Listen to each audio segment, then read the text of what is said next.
Eto nga mga idol pagising ko sa umaga bigla akong nagutom kaya ito nagsaing muna ako at mag-iisip kung anong uulamin mamaya.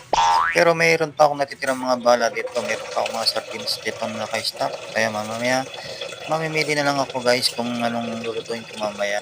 Sa ngayon may natira pang pandesal doon kaya yun na muna ang almusalin ko. Kaya siyempre dali-dali na ako nagsaing siyempre para mamaya pagdating ng mga bata kakain na lang sila. So ngayon guys day off naman natin ngayon. So ang dami natin gagawin ngayon. Sumabay pa itong motor ko. May sira. May sira na naman. Diyos ko. Magastos talaga pag mayroong sasakyan talaga. Pero malaking tulong din yan. 11 years na sa akin yan. Ako, napakalaking tulong yan. Lalo na pandemic. Nang walang masakyan. Yan ang ginagamit ko guys. Kahit lumang-luma na yan. Kaya ito na nga guys. Mabalik tayo dito sa linuluto ko. So ngayon, doon ko muna nilipat ko muna sa kabila. Ito na. Inano ko na yung kawali. Ako'y magluluto muna ng itlog.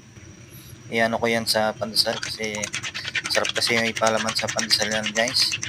Kaya ito na. Halo-halo ko na. Linagay ko na ng asin. Ayan na. Sumunod, pinakulo ko na ng mantika. So ngayon, ang dami nagtatanong sa akin kung sumasahod na ba daw ako sa Reels. So ayun, yun lang. Hindi ko muna masasagot ngayon yan guys.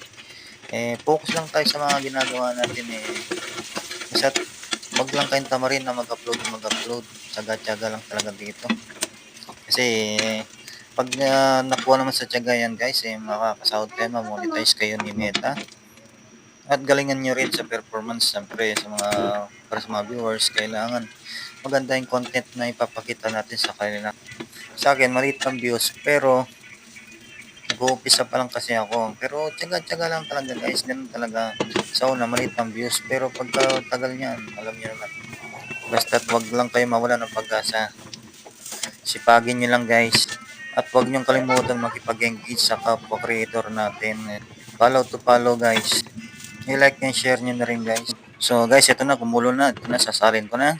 Hanggang dito muna ang aking video. Kaya bye bye!